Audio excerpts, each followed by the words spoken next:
జై వాసవి జై జై వాసవి. హాయ్ హలో నమస్తే అండి. ఈరోజు అంటే సంక్రాంతి తెల్లారి కనుమ రోజు మేము వాసవి వనిత అల్వాల్ వాళ్ళం అంటే బొల్లారంలోని ఎల్లమ్మ టెంపుల్లో అందరం కనుమ రోజు సంక్రాంతి రోజు నోముకుంటాం కదా. కనుమ రోజు మేము పసుబొట్లు ఇచ్చుకుంటాము. పసుబొట్ల కార్యక్రమం ఉండదు. అయితే వీళ్ళింటికి వెళ్ళి వాళ్ళ ఇంటికి వెళ్ళి ఇవన్నీ మనకు వద్దు అని అనుకొని అందరం కలిసి ఒక టెంపుల్లో పెట్టుకుందామని నిర్ణయించుకున్నాము.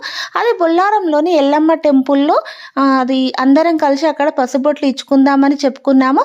తర్వాత మాకు గ్రూప్స్ ఉంటాయి కదా, ఆ గ్రూపుల్లో చెప్పడం జరిగింది. అందరం కలిసి అక్కడికే వచ్చేసాము. ఈ టైం అని చెప్తే ఆ టైంకి వచ్చేసాం కదా, వచ్చేసాము. ఫస్ట్ రాగానే అమ్మవారికి మాత్రం మనం పసుబొట్టు మాత్రం అమ్మవారికి సమర్పించిన తర్వాతనే మేము ఎవరికి వాళ్ళం తీసుకున్నాము. ఎవరి తోచిన విధంగా వాళ్ళు ఇచ్చుకోవడం జరిగింది పసుబొట్టు.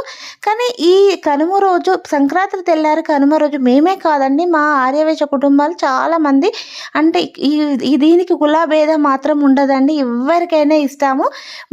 మన ఇంటి దగ్గర కూడా ఇచ్చే వాళ్ళకు కూడా ఇస్తాము. అయితే వాళ్ళకి అందరూ రావాలంటే ఇంటికి రాలేరు కాబట్టి కొందరు దూరం ఉంటారు కాబట్టి మేము ఈ గుడిలో అయితే అందరూ వచ్చేసారు కదా అని అక్కడనే అందరం కలిసి చెప్పుకోవడం జరిగింది. గ్రూప్లో ప్రస్తావించడంతో అందరం అక్కడికి వచ్చి పసుబొట్ల కార్యక్రమం అయితే ఇచ్చుకున్నాము.